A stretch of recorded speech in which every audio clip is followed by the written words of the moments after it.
Hello, everybody. Happy Wednesday. My name is Alyssa Salvatore. I'm your host for today. So happy to be here on this lovely Wednesday. I'm coming at you from New York. And today's Sing for Hope is thrilled to present Suzy Perelman and Molly Goldman, brought to you live on Open Arts. Open Arts is Sing for Hope's virtual arts programming platform, which brings great concerts by top talent from all over to you live. It's always free and open to everyone, and it's supported 100% by donations. And Sing for Hope extends a very special thank you to Unitex, a founding sponsor of Open Arts, for making this program possible. Unitex Healthcare Laundry Services is the largest family-owned and operated healthcare linen and uniform rental company in the country and has been serving the Northeast region for over 100 years. And for that, we are so grateful. Thank you for your generous support. And now, without further ado, please help me welcome Suzy and Molly. Hello. Thank you all for tuning in. It's going to be a I great think you're day. on mute, or I'm on mute. Okay, never mind. It was okay, take it away. Okay. Thank you all for tuning in. It's going to be a great day today.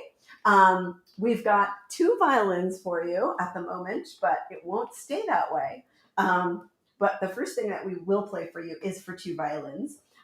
This is Fioco Allegro, one of my favorite pieces. I think it's one of Molly's favorite pieces. Yes. Yeah. Violinists love this piece. Allegro means fast, and we'd like to take it fast. And we were just reading about Mr. Fioco, who is actually from Brussels. I was just in Brussels, and I did not look him up, and I regret that. I just figured Fioco sounds Italian. Well, anyway, so back we go to our program. This is Fioco Allegro, arranged for two violins.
Fioco Allegro.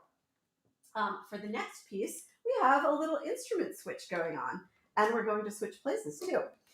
So Molly's putting down her violin and picking up her viola, which is like the violin's older sibling. A little bit bigger, a little bit smarter? No, a little bit richer, a little bit lower voice. And we're going to play next the Mozart Duo in G major, 2 movements of it, the second and the third, so a slow followed by a fast. And it is stunning.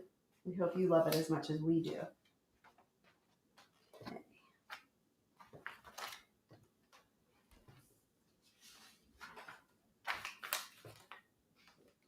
The reason we switched places is that the violin is usually to the right of the viola. Just feels better that way somehow. So anyway, here we go.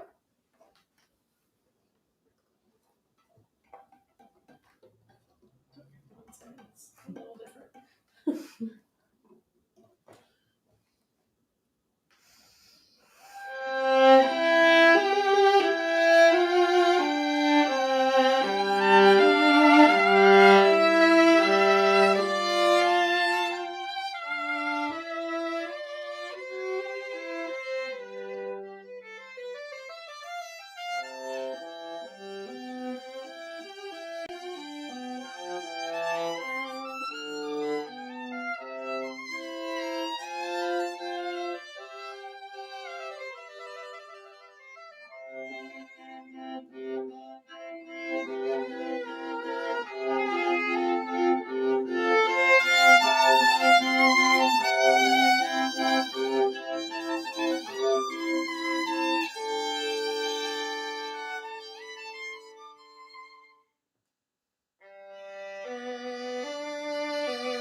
Thank you so much.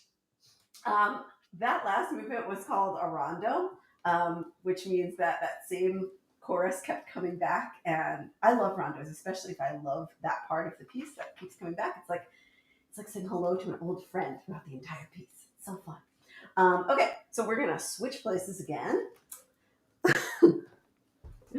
And this next piece, we're going to play for two violins, and that means a little bit of shuffling around. You might be wondering, how do Molly and I know each other?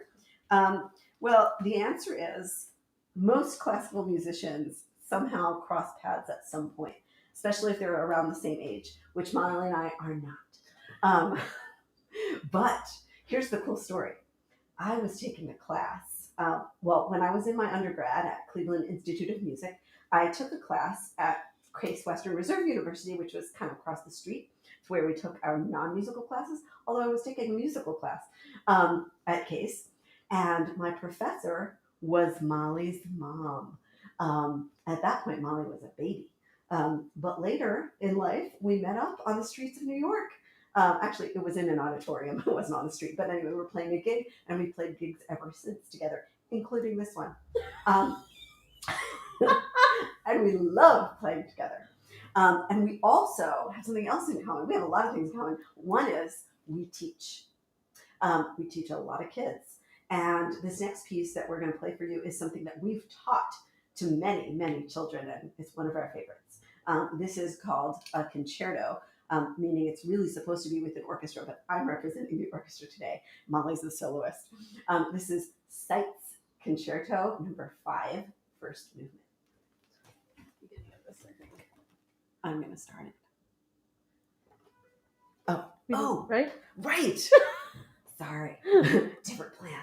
Okay, let's move us center stage then. Okay. That's better. Okay, here we go.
There we go.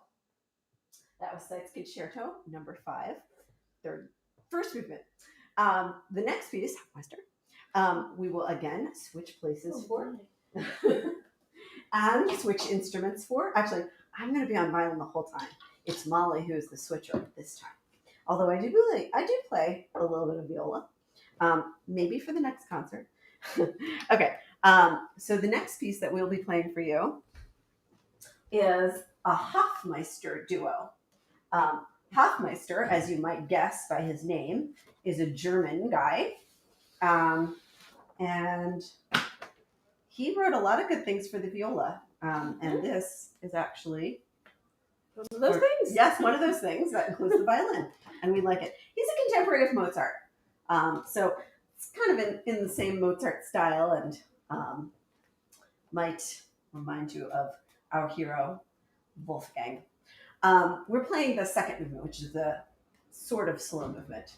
It's called Poco Adagio.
Thank you so much.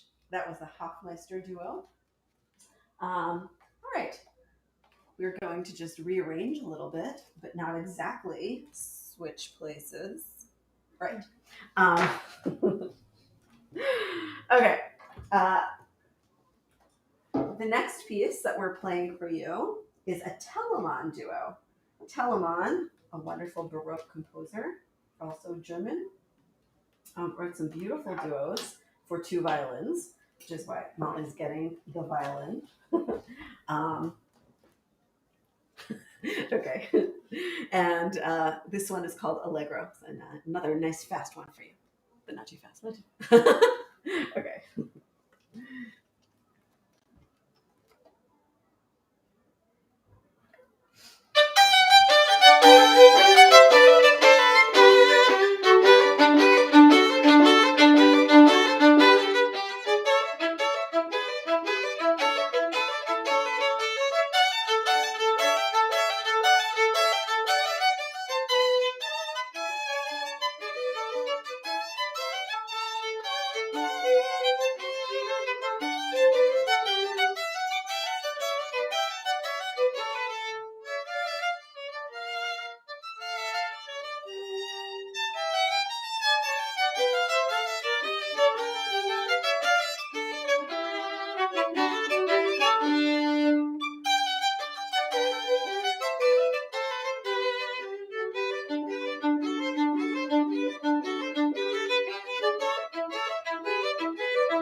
All right. That was some Telemann for you. Okay. The next piece, Humoresque, is another that we have taught many, many times. So it's very satisfying to play something that you've taught because the students tend to not quite play it at the professional level when you teach it to them. So now we get to play it at the professional level. It's very exciting. And we will switch. And you might say, why does it matter if you are both playing the same instrument? Well, it tends to be that the person on this side plays the melody, plays the top. And so if we're reading on two steps, it seems more natural to have it that way. Okay, so this next piece is by the great Czech composer Dvorak, and this is probably his most famous tune. This is Humoresque. I think this was on your iPad. Oh, you're so right. Okay. It's here, but Right, I might as well do it here.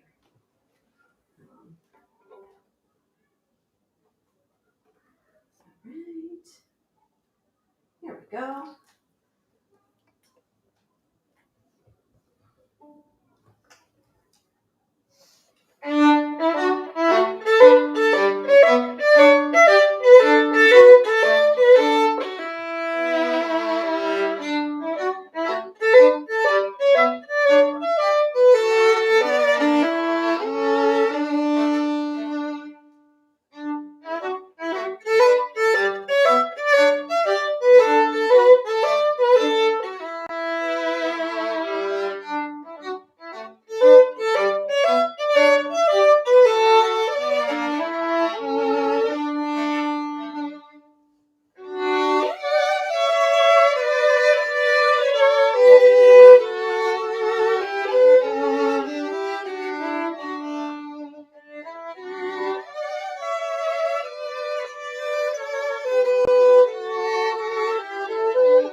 There you go. Some Dvorak Humoresque for you. We are coming to the end of our program, so we have just one more piece for you. Let's do the Beethoven. Yeah. And we're going to end with Beethoven Minuet in G, which is another one of these familiar tunes. Excellent. Let's just put it right down there. And it's originally for piano, but today you get it for two violins. Oh, there's a whole. You good? Yeah. Okay. We shall see. Here we go.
much concludes the playing portion of our program, but we're still here to talk for a couple minutes.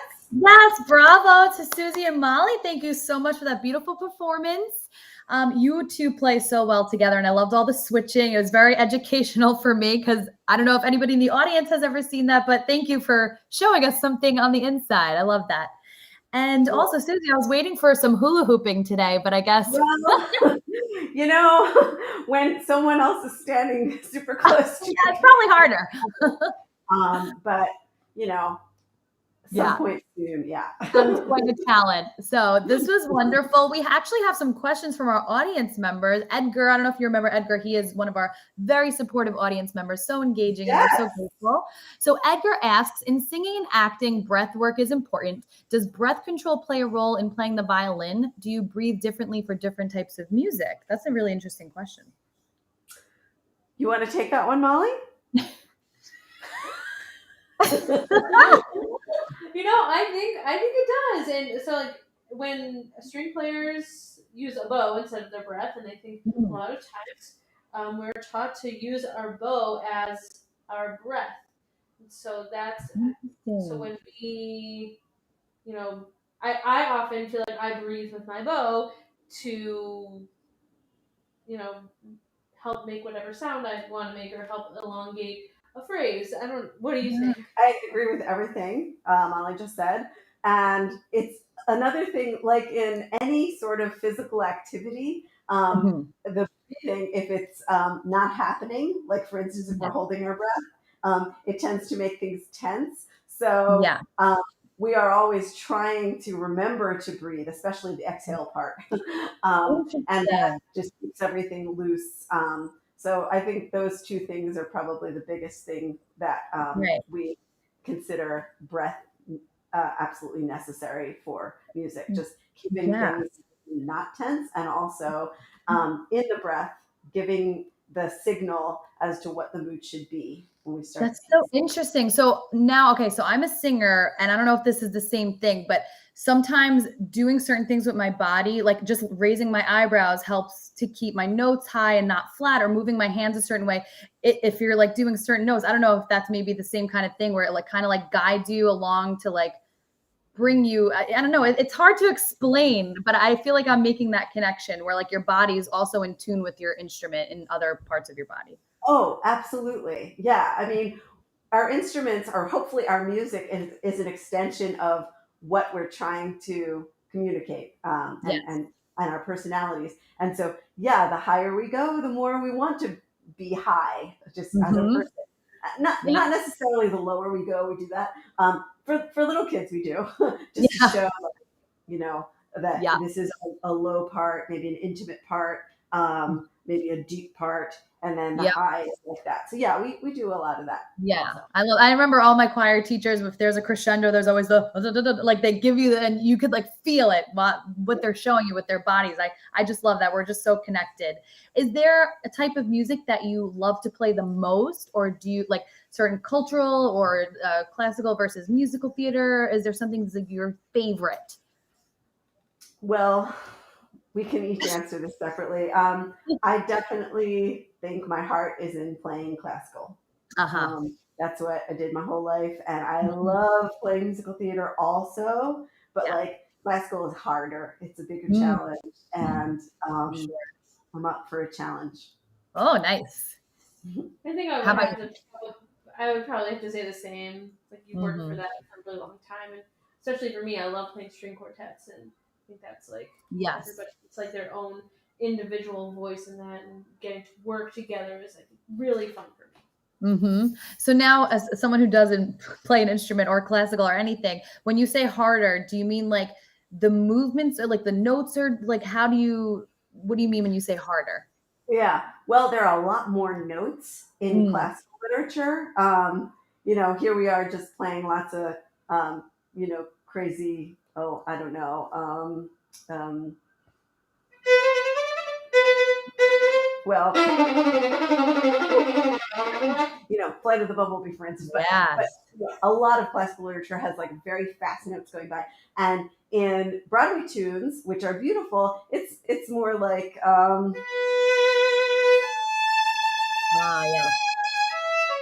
which is beautiful. Oh, yeah. It's just, it's a little bit easier. Yeah, there's a lot more in a quicker time frame. And wow, you just took us on an emotional journey. Just those like notes right there. Wow. Like I felt like I was in a horror movie, and then I felt like I was like dying at the end of like West Side Story. So many amazing, like music is just so powerful. And then Edgar had another question, which is a great question. As you grow in experience, do you see new things or textures or emotions in the pieces you play? Like if you're playing the same songs, I assume this is the question. Do you see different things, or just in general, different pieces? Do different things come up for you as you get older and more, experienced? It's a good question. All the time. Ah, All the time. Yeah. As long as you're not checked out when you're playing, which hopefully we try not to ever do. Whatever, we're human, it happens once in a while. But of course, it happens. There's always something new to discover. And we see that stuff all the time. That's really beautiful. I mean, I hope one day I can pick up an instrument and play, but I just feel like it's hard at this age to look at music, and it's very overwhelming, but I can appreciate it. So thank you again for this beautiful performance. And I hope to see you both again on Sing for Hope, and have an amazing Wednesday to you and to our audience. And Edgar, thank you for your questions, and have a great day, everybody. Take care.